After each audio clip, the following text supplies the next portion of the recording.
নমস্কার। আজকের ক্লাসে আমরা আলোচনা করব সায়েন্টিফিক ম্যানেজমেন্ট থিওরি অর্থাৎ বৈজ্ঞানিক ব্যবস্থাপনা তত্ত্ব।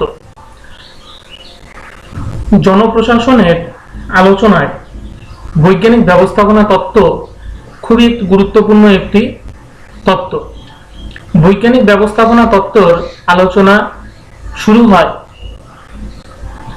আমরা যে জনপ্রশাসনের বিবর্তনের অধ্যায় পড়েছি, সেইখানে প্রথম যে পর্ব, সেই পর্ব সমসাময়িক সময়কে, এই সময় থেকেই যে জনপ্রশাসনিক বিষয়গুলো তাকে একটি বৈজ্ঞানিক রূপ দান করার চেষ্টা হয় এবং সেই সঙ্গে শিল্প বিপ্লব সংগঠিত হওয়ার পরে ইংল্যান্ডে এবং সেই সঙ্গে মার্কিন যুক্তরাষ্ট্রে যে শিল্প কলকারখানাগুলি উৎপাদন বৃদ্ধি, নতুন নতুন যে যান্ত্রিক বিষয়গুলো তার সঙ্গে যুক্ত হওয়া এবং উৎপাদন বৃদ্ধির লক্ষ্যে সেই সময় শিল্প কারখানাগুলিকে আরো ভালোভাবে পরিচালনা করার জন্য বিভিন্ন ধরনের যে পদ্ধতিগুলি আবিষ্কার হতে শুরু করে বা সেই সময়কার গবেষকেরা শিল্প উন্নতি বা শিল্প উৎপাদন বৃদ্ধির জন্য তারা বিভিন্ন ধরনের গবেষণা করেন এবং সেই গবেষণার তরফ থেকেই প্রথম যে তত্ত্বটি আমরা পাই তা হলো বৈজ্ঞানিক ব্যবস্থাপনা তত্ত্ব। এই যে জনপ্রশাসনের প্রথম পর্যায়ের সবথেকে উল্লেখযোগ্য একটি দৃষ্টিভঙ্গি হচ্ছে বৈজ্ঞানিক ব্যবস্থাপনা তত্ত্ব। এই দৃষ্টির ভঙ্গির জনক হলেন ফ্রেডরিক টেইলর। তিনি এই পুরো যে বৈজ্ঞানিক ব্যবস্থাপনা তত্ত্ব, সেই তত্ত্বকে কিন্তু তিনি তৈরি করেন বা তিনি এই তত্ত্বের কিন্তু প্রচারক ছিলেন এবং তিনি মানে শিল্পক্ষেত্রে শ্রমিকদের এবং সেই সঙ্গে মালিকদের দক্ষতা বাড়ানোর জন্য কিন্তু এই বৈজ্ঞানিক যে ব্যবস্থা, বৈজ্ঞানিক ব্যবস্থাপনা বা সায়েন্টিফিক মেথড তা ব্যবহার করার কথা বলেন। শিল্প পরবর্তী সময় কারখানাগুলি কাজের পরিবেশ, যন্ত্রপাতি ব্যবহার বৃদ্ধির জন্য প্রয়োজন ছিল বিজ্ঞানসম্মত নীতি। তাই 1911 সালে টেইলরের বিখ্যাত বই প্রিন্সিপাল অফ সায়েন্টিফিক ম্যানেজমেন্ট তিনি লেখেন এবং তা প্রকাশিত হয় 1911 সালে। সেই সময় তার এই বই কিন্তু সমগ্র বিশ্বে মার্কিন যুক্তরাষ্ট্র, ইংল্যান্ড বা অন্যান্য যে সমস্ত শিল্পোন্নত দেশ ছিল সেই সমস্ত দেশে কিন্তু তা একটি আলোড়ন সৃষ্টি করে দেয়। তার বৈজ্ঞানিক ব্যবস্থাপনার প্রধান লক্ষ্য ছিল শিল্পক্ষেত্রে সুসংঘবদ্ধ এবং সুশৃঙ্খলভাবে বৈজ্ঞানিক পদ্ধতি প্রয়োগ করে উৎপাদন বৃদ্ধি করা। আলোচনা শুরুতেই আমরা বললাম যে এই শিল্প বিপ্লব পরবর্তী সময়ে জনপ্রশাসনের বিভিন্ন বিষয়গুলি যে এলো তার প্রধান লক্ষ্য ছিল কিন্তু শিল্পক্ষেত্রে উৎপাদন বৃদ্ধি করা। যাই হোক, পরবর্তীতে মানে এই দৃষ্টিভঙ্গিতে শ্রমিক এবং মালিক উভয়ের উৎকর্ষতা বৃদ্ধি করতে প্রয়াসী ছিল, অর্থাৎ শুধুমাত্র শ্রমিকদের উপরেই কোনো নীতি নয়, শ্রমিকদের সাথে সাথে মালিকরাও যেন তাদের উৎকর্ষতা বৃদ্ধি করতে পারে সেই হিসেবেই কিন্তু এই দৃষ্টিভঙ্গি তৈরি করা হয়। তাই এই দৃষ্টিভঙ্গিকে কিন্তু বৈজ্ঞানিক দৃষ্টিভঙ্গি বলা হয় এবং শ্রমিক ও মালিক যেহেতু একসঙ্গে তাদের উন্নয়নের কথা বলা হয়েছিল, শুধুমাত্র শ্রমিকদের উপরে কোনো নিয়ম বা নীতি চাপিয়ে দেওয়া হয়নি, উভয় মালিকদের প্রতিও কিন্তু ছিল ঠিক সেইভাবেই বেশ কিছু নিয়ম। সেই কারণে কিন্তু এই বৈজ্ঞানিক তত্ত্বটি কিন্তু আরো বেশি আকর্ষণীয় হয়ে ওঠে মানুষের সামনে। বৈজ্ঞানিক এই ব্যবস্থাপনাকে দু ধরনের পদ্ধতি তারা কিন্তু ব্যবহার করতেন। যেমন প্রথমত বৈজ্ঞানিক ভিত্তিতে সময় ও গতি সমীক্ষা করে প্রত্যেকটি কাজের জন্য একটি সর্বোত্তম কর্ম পদ্ধতি আবিষ্কার করা, অর্থাৎ কোনো কাজ যখন আমরা হাতে নিচ্ছি সেই কাজটিকে কিভাবে করা হবে, কাজ করার আগে তার সম্পর্কিত কিন্তু একটা সঠিক ধারণা তৈরি করা এবং সেই ধারণা তৈরি করে কোন পদ্ধতিতে বা কিভাবে কাজটি করলে খুব কম সময়ে সেই কাজটি সমাধান করা সম্ভব সেই বিষয়ে একটি সিদ্ধান্ত গ্রহণ করে তারপরেই কিন্তু কাজটি শুরু করার কথা এইখানে বলা হয়েছিল। দ্বিতীয়ত মানবীয় এবং অমানবীয় সম্পদের সঠিক ব্যবহার। আমরা জানি যে একটি শিল্প ক্ষেত্রে বা একটি উৎপাদন ক্ষেত্রে কিন্তু সব রকম বিষয়গুলোই থাকে, যেমন ম্যান পাওয়ার একটি গুরুত্বপূর্ণ ভূমিকা, সেরকম অমানবীয় অর্থাৎ বিভিন্ন ধরনের যন্ত্রাংশ গুলোরও কিন্তু ব্যবহার গুরুত্বপূর্ণ ছিল এবং গুরুত্বপূর্ণ থাকে সব সময়, এবং এই কারণে তিনি কিন্তু দুজনকেই সঠিকভাবে ব্যবহার করার কথা বলেছেন। শুধুমাত্র যন্ত্রপাতির উপরে বেশি গুরুত্ব বা মানব সম্পদের উপরে বেশি গুরুত্বের কথা কিন্তু তিনি বলেননি। তিনি বলেছেন যে উভয়ের উপরেই কিন্তু গুরুত্ব আরোপ করলেই আমরা কিন্তু সঠিকভাবে উৎপাদন বৃদ্ধি করতে পারবো। দ্বিতীয় তার যে বৈজ্ঞানিক ব্যবস্থাপনা নীতিগুলি ছিল তা এইরকম ভাবে আমরা আলোচনা করতে পারি। যেমন প্রথম নীতি, প্রত্যেক কাজের জন্য একটি বৈজ্ঞানিক পদ্ধতি প্রয়োগ করার কথা বলে। যে কোনো সংগঠনের কাজের পরিবেশকে বিজ্ঞানসম্মতভাবে অনুসন্ধান করে একটি নির্দিষ্ট সময়ে সংগঠনের সামগ্রিক কাজের হিসাব করে প্রত্যেকের দৈনিক কাজের পরিমাণ বরাদ্দ করলে সংগঠন পরিকল্পনা মাফিক দক্ষতার সঙ্গে কাজ করতে পারে। একে কর্ম প্রক্রিয়ার প্রমিতকরণ বা স্ট্যান্ডার্ডাইজেশন অফ ওয়ার্ক মেথড বলে। অর্থাৎ যেটা আমরা কিছুক্ষণ আগেও আলোচনা করলাম যে হাতে যখন একটা কাজ এলো সেই কাজটিকে সঙ্গে সঙ্গে যেমন খুশিভাবে করে তোলা নয়, সেই কাজটি করতে কি পরিমাণে সেই কাজটির জন্য উপযুক্ত পরিবেশ কি, সেই কাজটি কিভাবে করা যায়, তার পেছনে কতজন লেবার, কত অমানবীয় যন্ত্র প্রয়োগ করা যায়, কিভাবে সেই কাজের সঙ্গে যুক্ত অন্যান্য আনুষঙ্গিক বিষয়গুলোর ব্যবস্থা করা যায়, সমস্ত বিষয়গুলোকে সঠিক পরিকল্পনা করে নিয়ে তবেই কিন্তু মূল কাজের দিকে এগোনোর কথা বলেছেন। এরকম অবস্থা নয় যে আমি একটি কাজ হাতে ধরে নিলাম, নেওয়ার পরে মনে হলো আচ্ছা এই কাজটি করার জন্য তো আমার হচ্ছে এমন একটা যন্ত্রের প্রয়োজন যেটা আনতে আমার আরো 10 দিন সময় লাগবে, তাহলে কিন্তু কিছুটা কাজ করার পরে সেই যে 10 দিনের যে গ্যাপ, সেই গ্যাপে কিন্তু নতুন কোনো কাজ ধরা সম্ভব হবে না। এই যে 10 দিন বা 10টা যে কর্মদিবস, সেই কর্মদিবস কিন্তু তাহলে নষ্ট হতে পারে। কিন্তু পূর্বেই যদি আমরা পরিকল্পনা করে নিই যে এই কাজের জন্য আমাদের এই বিষয় দরকার, সমস্ত কিছুকে এক জায়গায় আমরা জোগাড় করে নিয়ে তারপরে যদি কাজ শুরু করি তাহলে কিন্তু অনেকটা সময় সেক্ষেত্রে কিন্তু বাঁচানো সম্ভব হয়। সেই পদ্ধতির কথাই কিন্তু তিনি তার প্রথম নীতিতে বলেছেন। দ্বিতীয়তে টেইলারের নীতি অনুযায়ী সংগঠনের কর্মীদের বিজ্ঞানসম্মত উপায় নিয়োগ এবং প্রশিক্ষণের কথা বলা হয়েছে। যেহেতু আমরা এই তত্ত্বটি পড়ছি যে বৈজ্ঞানিক ব্যবস্থাপনা তত্ত্ব, সেখানে সবসময় যুক্তিসঙ্গত বৈজ্ঞানিক কারণগুলি থাকবে বলেই কিন্তু একে বৈজ্ঞানিক ব্যবস্থাপনার বলা হয়েছে। অর্থাৎ শ্রমিক যে নিয়োগ করা হবে কাজের জন্য তাকেও কিন্তু বিজ্ঞানসম্মতভাবে নিয়োগ এবং তাদেরকে প্রশিক্ষণের কথা বলা হয়েছে। অর্থাৎ আমরা যদি ধরি যে আমরা যখন একটি বাড়ি তৈরি করছি, রাজমিস্ত্রির কাজ, সেখানে যিনি রাজমিস্ত্রির কাজ জানেন না সেই রকম একজন ব্যক্তি, একজন কাঠমিস্ত্রিকে যদি আমরা নিয়ে এসে রাজমিস্ত্রির কাজে, পাকা বাড়ি করার কাজে তাকে বরাদ্দ দিই, তাহলে কিন্তু সেই কাজ সঠিকভাবে হবে না। আবার যদি সেই রাজমিস্ত্রিকে কাজের জন্য আমরা যদি সেই কাঠমিস্ত্রিকে বা কোনো গাড়ির মিস্ত্রিকে যদি আমরা প্রশিক্ষণ দিই, তাহলে কিন্তু তাকে প্রশিক্ষণ দিয়ে সেই কাজের জন্য তৈরি করতে অনেক দিন সময় লেগে যাবে। অপরপক্ষে একজন যে রাজমিস্ত্রি বা একজন যে কাঠের মিস্ত্রি, তাকে যদি আমরা কাঠের কাজ বা রাজমিস্ত্রিকে রাজমিস্ত্রির কাজের জন্য প্রশিক্ষণ প্রদান করি, তাহলে কিন্তু তিনি খুব সহজেই সেই কাজটাকে তার আয়ত্ত করে নিতে পারবেন, যার ফলে কিন্তু তার প্রশিক্ষণটাও ঠিকঠাক হবে। তাই তিনি তার নীতিতে কিন্তু অবশ্যই বিজ্ঞানসম্মত উপায় প্রশিক্ষণ এবং নিয়োগের কথা বলেছেন। তৃতীয় নীতি কি? তৃতীয় নীতি অনুযায়ী টেলার সঞ্চালক এবং কর্মীদের মধ্যে কাজ ও দায়িত্ব সমবন্টনের কথা বলেছেন। আমরা প্রথমেই পড়লাম যে তার যে বৈজ্ঞানিক তত্ত্ব তা মালিক এবং শ্রমিক উভয়ের জন্যই কিন্তু ছিল, শুধুমাত্র শ্রমিকদের জন্য নয়, এবং তাদের মধ্যে কাজের সমবন্টনের কথা কিন্তু তিনি বলেছেন। অর্থাৎ কেউ একজন বেশি কাজ করবেন, কেউ একজন কম কাজ করবেন, এ কথা নয়। প্রত্যেকটি কর্মীর মধ্যে সমানভাবে কাজ ভাগ করে দেওয়া হবে। যেমন সঞ্চালকেরা থাকবেন, তাদের প্রত্যেকের মধ্যেই কাজ যেমন ভাগ করে দেওয়া থাকবে, ঠিক সেরকম কর্মীদের মধ্যেও কাজ ভাগ করে দেবে। অযথা একজন ব্যক্তি বা দুজন ব্যক্তির উপরে অনেক চাপ দিয়ে দেওয়ার ফলে পুরো সিস্টেমটাই হ্যাং হয়ে যেতে পারে। সেই জন্য প্রত্যেকের নির্দিষ্ট নির্দিষ্ট কাজের কথা কিন্তু তিনি বারবার বলেছেন। চতুর্থ যে নীতির কথা বলেছেন তিনি, তা হলো সঞ্চালক এবং কর্মীদের মধ্যে সহযোগিতা গড়ে তোলা উচিত। এই দুই শ্রেণীর মধ্যে পারস্পরিক বিশ্বাস, আস্থা থাকলে দক্ষতা বাড়ে এবং কাজের পরিবেশে উন্নতি হয়। অর্থাৎ মালিক এবং শ্রমিক বা যারা পরিচালক থাকেন তাদের মধ্যে কিন্তু সহযোগিতার পরিবেশ গড়ে তোলা যায়। কারণ আমরা জানি যে যখন দুটো যে বিষয় সঞ্চালক এবং কর্মী, তাদের মধ্যে যদি ঠিকঠাক ভাবে সহযোগিতার পরিবেশ, তাদের মধ্যে যদি কমিউনিকেশন ঠিকঠাক না থাকে, তাহলে কিন্তু সঠিকভাবে নির্দেশগুলি কর্মীদের কাছে এসে পৌঁছাবে না। আবার অনেক সময় কর্মীদের কাছে নির্দেশগুলি এসে পৌঁছালেও তারা কিন্তু সঠিকভাবে সেই নির্দেশগুলিকে মান্যতাও নাও দিতে পারেন, তার ফলস্বরূপ কিন্তু উৎপাদনে ব্যাঘাত ঘটতে পারে।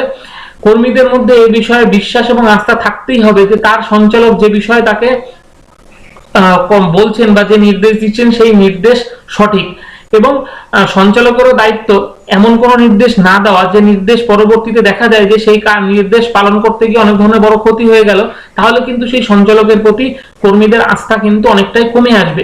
এই কারণে আস্থা বৃদ্ধি করে কাজের পরিবেশকেও কিন্তু উন্নয়নের করার কথা তিনি বলেছেন। পরবর্তীতে আমরা বৈজ্ঞানিক ব্যবস্থাপনার বিভিন্ন দিকগুলি সম্পর্কে আলোচনা করব। তিনি প্রধানত দুটি দিকের কথা বলেছেন, একটি হলো মানবীয় দিক এবং দ্বিতীয়টি হলো অমানবীয় দিক।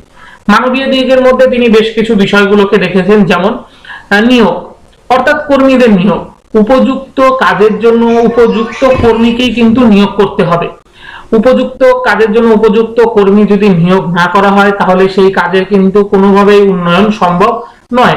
যেমন আমরা কিছুক্ষণ আগেই বললাম, রাজমিস্ত্রির কাজের জন্য রাজমিস্ত্রিকেই, কাঠমিস্ত্রির কাজের জন্য কাঠমিস্ত্রিকেই নিয়োগ করতে হবে। এইখানে যদি আমরা অন্য কাউকে নিয়োগ করি তাহলে কিন্তু তিনি সেই কাজটি করতে পারবেন না। আবার অপরদিকে যদি আমরা দেখি যে প্রশিক্ষণের বিষয়, সেটাও আমরা পূর্বে আলোচনা করলাম যে প্রশিক্ষণের ক্ষেত্রে যদি আমরা রাজমিস্ত্রিকে রাজমিস্ত্রির কাজের প্রশিক্ষণ দিই আর তিনি আরো ভালো করতে পারবেন, কিন্তু কাঠমিস্ত্রিকে যদি আমরা রাজমিস্ত্রির কাজের প্রশিক্ষণ দিতে শুরু করি তাহলে তাকে একদম প্রথম থেকে সমস্ত কিছু শিখিয়ে পড়িয়ে নিতে হবে, তাতে অনেক সময় অপচয় হয়ে যাবে।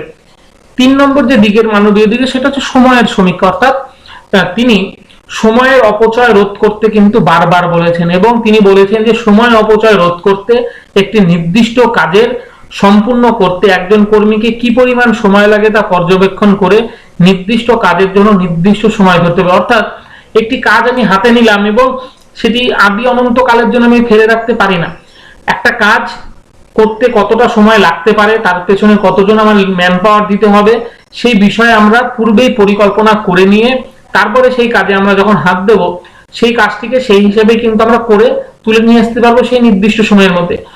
অনেক সময় দেখা যায় যে আমরা হয়তো একটি কাজ, যে কাজটি করতে হয়তো 10 দিন সময় লাগার কথা, কিন্তু আমরা কি করলাম, আমরা হয়তো সে বিষয়ে কোনো পরিকল্পনাই গ্রহণ করলাম না। আমরা হয়তো শ্রমিকদেরকে বা কর্মীদেরকে সেই কাজের জন্য বললাম যে 5 দিন আপনাদের জন্য বরাদ্দ এই কাজটি করার জন্য, আপনারা এই কাজটি করুন। সেই সময় কোনোভাবেই কিন্তু সেই কাজটি সঠিকভাবে সেই 5 দিনের মধ্যে তুলে ধরা সম্ভব নয়। আবার যদি আমরা 10 দিনের বদলে যদি সেটাকে 15 দিন করে দিই তাহলে দেখা যাবে অযথা কিন্তু 5টা দিন নষ্ট হচ্ছে। সেই কারণে কিন্তু উপযুক্ত সময়ের সমীক্ষা করে নেওয়াটাও প্রয়োজন। পরবর্তী গতি সমীক্ষা, শ্রমের অপচয় রোধ করতে একটি কাজের কর্মীকে কতবার অঙ্গ সঞ্চালন করতে হয় তা নির্ধারণ করে একটি নির্দিষ্ট প্রক্রিয়া উদ্ভাবন করলে সকল শ্রমিকরা অনুসরণ করবে। অর্থাৎ একটি কাজ করার জন্য শ্রমিককে কতবার সেই হয়তো তার অঙ্গ সঞ্চালন করতে হবে, হয়তো একটা জায়গা থেকে কোনো একটা কাঁচামাল আমাকে মাথায় করে নিয়ে আসতে হবে, তাহলে সেটা আনার জন্য আমাকে কতবার যেতে হবে সেই বিষয়ে কিন্তু একটি সমীক্ষা করে নেওয়া প্রয়োজন, এবং সেই হিসাবেই সেখানে কর্মী নিয়োগ বা কি করে সহজেই সেই বিষয় নিয়ে আসা যায় তারও কিন্তু পূর্ব পরিকল্পনা করে নেওয়া প্রয়োজন। এই পূর্ব পরিকল্পনা যদি আমরা না করে নিই তাহলে কিন্তু আমরা সহজেই এই কাজটি করতে পারবো না। পরবর্তী ক্লান্তি সমীক্ষা, দীর্ঘ সময় ধরে কাজ করলে স্বাভাবিকভাবেই কর্মীদের মধ্যে ক্লান্তি আসে, এবং ক্লান্তি এলে উৎপাদনে কিন্তু হ্রাস পাবে, দুর্ঘটনা ঘটবে, তাদের যে কাজের প্রতি যে তাদের কনসেন্ট্রেশন, সেই কনসেন্ট্রেশনের বিঘাত ঘটবে, যার ফলস্বরূপ কিন্তু অনেক রকমের সমস্যা দেখা দিতে পারে। সেই কারণে নির্দিষ্ট সময়ে অন্তর কর্মীরা যেন বিশ্রাম পান, তাদের বিভিন্ন ধরনের সুযোগ সুবিধা, স্বাস্থ্যকর পরিবেশ, তারা যেন ঠিকঠাকভাবে ঘুমোতে পারেন, এই সমস্ত বিষয় কিন্তু দেখতে হবে কাজের পরিকল্পনা করার সময়, তাহলে কিন্তু উৎপাদন বৃদ্ধি করা সম্ভব। পরবর্তী যে প্রেরণাদায়ক মজুরি, অর্থাৎ একটা কাজের জন্য মানুষ তার রোজগার বা উপার্জনের জন্যই কিন্তু তিনি কাজ করেন। এবার সঠিকভাবে যদি মজুরি প্রদান না করা হয় তাহলে কিন্তু তিনি সেই কাজের প্রতি তার উৎসাহ পাবেন না। যদি একটি কাজের জন্য তাকে কঠোর পরিশ্রম করতে হয় কিন্তু তার মজুরি অনেক কম হয় তাহলে কিন্তু তিনি সেই কাজের প্রতি সেইভাবে উৎসাহিত হবেন না, ফলে সেই কাজের কিন্তু মান অনেক নিচে নেমে যাবে, উৎপাদন অনেক কমে যাবে। আবার সেই সঙ্গে যে শ্রমিকেরা ভালো কাজ করছে, যেমন উপযুক্ত পারিশ্রমিক দিতে হবে বা মজুরি দিতে হবে, ঠিক সঙ্গে সঙ্গে যে কর্মীরা খুব ভালো কাজ করছেন বা দক্ষ যারা, তাদেরকে কিন্তু পুরস্কৃত করতে হবে, আবার যারা অদক্ষ তাদেরকে তিরস্কার করতে হবে। যদি দক্ষ এবং অদক্ষ উভয়কেই যদি একই রকম ভাবেই মজুরি দেওয়া হয়, তাহলেও কিন্তু দক্ষ শ্রমিকদের মধ্যে একটা অবহেলার বা একটা অনীহা দেখা দিতে পারে। আবার অনেক অদক্ষ কর্মীরা যদি দক্ষ কর্মীদের মধ্যে সমান বেতন পান, তাহলে কিন্তু তারা কখনোই সেই পুরস্কার প্রাপ্তির আশায় নিজেদেরকে শুধরে নেবেন না, যেটা শ্রমিকদের যদি দক্ষতার সঙ্গে কাজ করার জন্য পুরস্কার দেওয়া হয়। তাই কর্মীদের মধ্যে কিন্তু দক্ষতার সঙ্গেও তাদের পুরস্কার দেওয়া এবং তিরস্কার করারও কিন্তু ব্যবস্থা রাখার কথা তিনি তার এই তত্ত্বে বলেছেন। পরবর্তী, মালিক ও শ্রমিকের সহযোগিতা।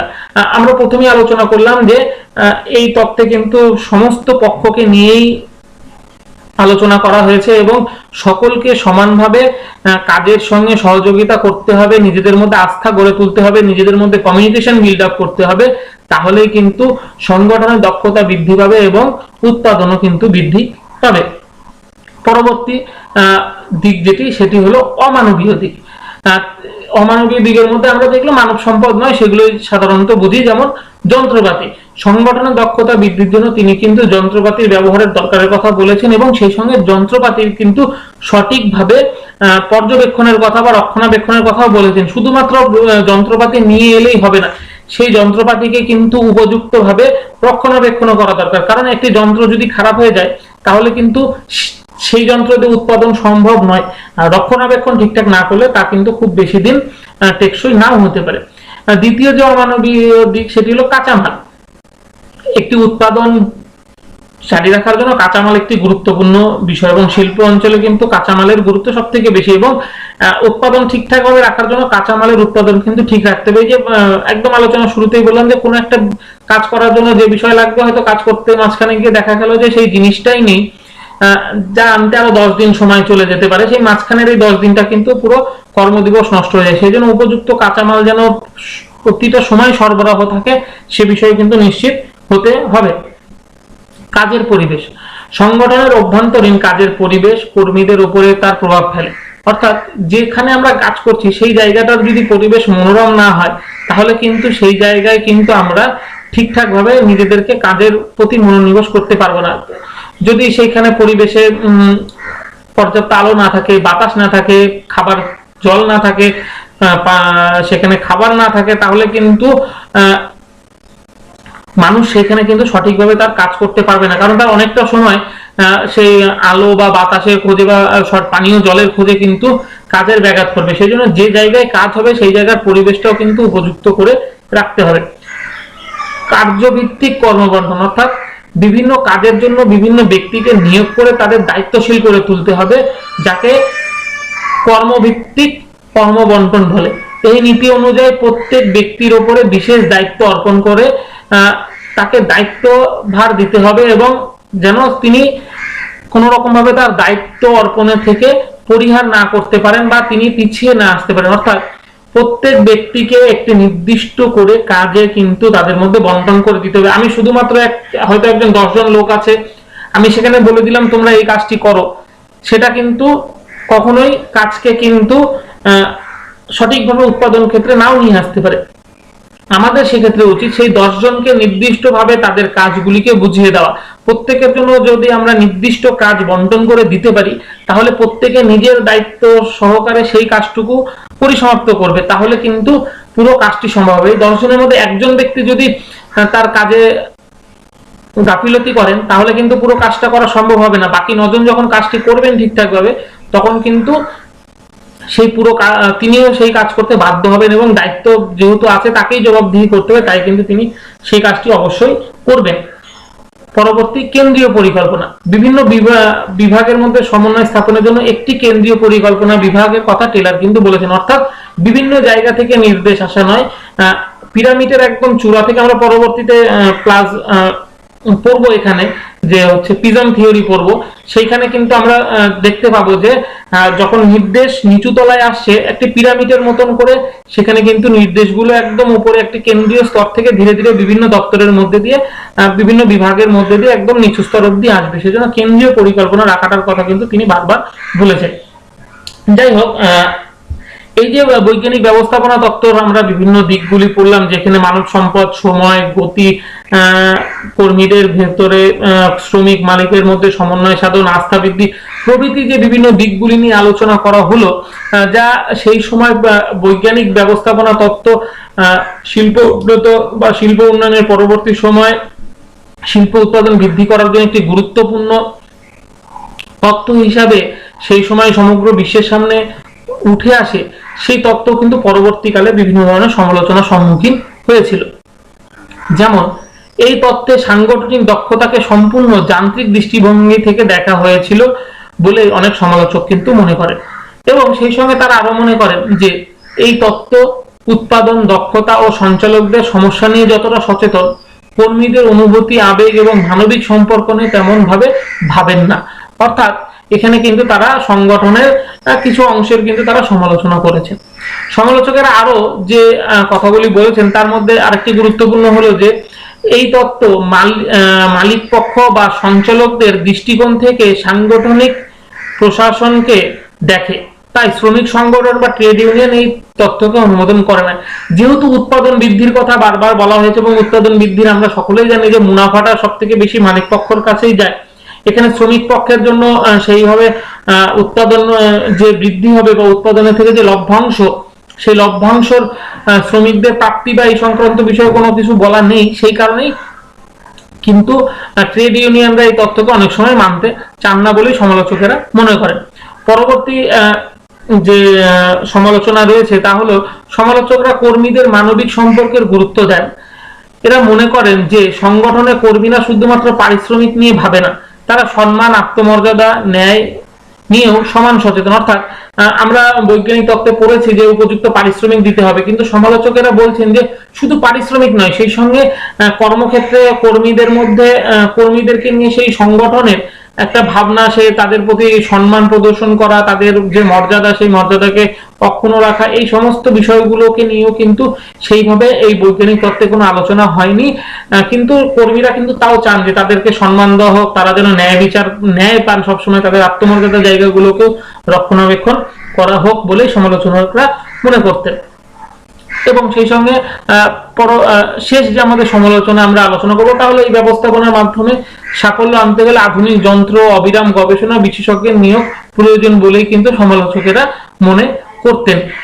যাই হোক, আমরা একদম শেষে এসে এই আলোচনার আমরা এই কথা বলতে পারি যে নিঃসন্দেহে বৈজ্ঞানিক ব্যবস্থাপনা তত্ত্ব কিন্তু একটি গুরুত্বপূর্ণ তত্ত্ব, যে তত্ত্ব সর্বপ্রথম শিল্প উন্নয়নের পরবর্তী সময় কারখানাগুলিতে উৎপাদন বৃদ্ধির ক্ষেত্রে শ্রমিক মালিক উভয়ের সমন্বয়ে অগ্রগতি করার জন্য একটি তত্ত্ব হিসাবে মানুষের সামনে চলে আসে, এবং এই তত্ত্বকে কিন্তু খুব আকর্ষণীয় ভাবে উৎপাদন করা হয়। যদিও উৎপাদন বৃদ্ধির সঙ্গে সঙ্গে মালিকের মুনাফার যে পরিবেশ বা মুনাফার যে লভ্যাংশ তারা নিতেন, শ্রমিকদের ক্ষেত্রে তার প্রয়োগের ক্ষেত্রে বা শ্রমিকদের তার অংশ ভাগ দেওয়ার ক্ষেত্রে অনেক ক্ষেত্রে দেখা গেছে যে সেইভাবে তারা উৎসাহিত ছিলেন না। তারা শুধুমাত্র উৎপাদন বৃদ্ধির জন্য শ্রমিকদের উপরে অনেক বেশি পরিমাণ তাদেরকে কাজের সঙ্গে যুক্ত করতে বলতেন, এবং এর পরবর্তীতে বিভিন্ন ধরনের আরো অনেক ঘটনাও আমরা পাই এই বিষয় সংক্রান্তে। কিন্তু একথা বললে মানে বলাই যায় যে বৈজ্ঞানিক ব্যবস্থাপনা তত্ত্ব কিন্তু প্রথম একটি তত্ত্ব, যে তত্ত্ব কলকারখানার মধ্যে একটি নিয়মানুবর্তিতা, একটি সিস্টেম নিয়ে আসার প্রথম পদক্ষেপ হিসাবে কিন্তু কাজ শুরু করে। পরবর্তীকালে ধীরে ধীরে আরো অনেকগুলো তত্ত্ব আসে যেখানে এই সমস্ত যে বাধা বিপত্তি বা সমালোচনা সেগুলোকে কাটিয়ে উঠে আরো আধুনিক, আরো মানব সম্পদের বৃদ্ধিকারী, উৎপাদন বৃদ্ধিকারী বিভিন্ন তত্ত্বগুলি কিন্তু আমাদের সামনে চলে আসে। কিন্তু সেদিক থেকে বিচার করলে প্রথম দৃষ্টিভঙ্গি হিসাবে কিন্তু বৈজ্ঞানিক দৃষ্টিভঙ্গিকে আমরা কোনোভাবেই অস্বীকার করতে পারি না। এই ছিল আমাদের সায়েন্টিফিক মেথডের উপরে আজকের এই ক্লাস। আশা করি আপনাদের ভালো লেগেছে। এ বিষয়ে আপনাদের যা প্রশ্ন থাকবে সেই প্রশ্নগুলো আপনারা আমাদের কমেন্ট বক্সে করুন। পরবর্তী সময় আমরা এই সাংগঠনিক তত্ত্বের আরো বেশ কিছু তত্ত্ব রয়েছে, সে বিষয়গুলি নিয়ে আলোচনা করব। যেমন হিউম্যান রিলেশন থিওরি বা আরো অনেকগুলো যে সমস্ত ক্লাসিক্যাল ম্যানেজমেন্ট থিওরিগুলো রয়েছে, আমরা পরপর আলোচনা করব বিভিন্ন ভিডিওর মধ্যে দিয়ে। আপনারা আমাদের সঙ্গে থাকুন। নমস্কার, ধন্যবাদ।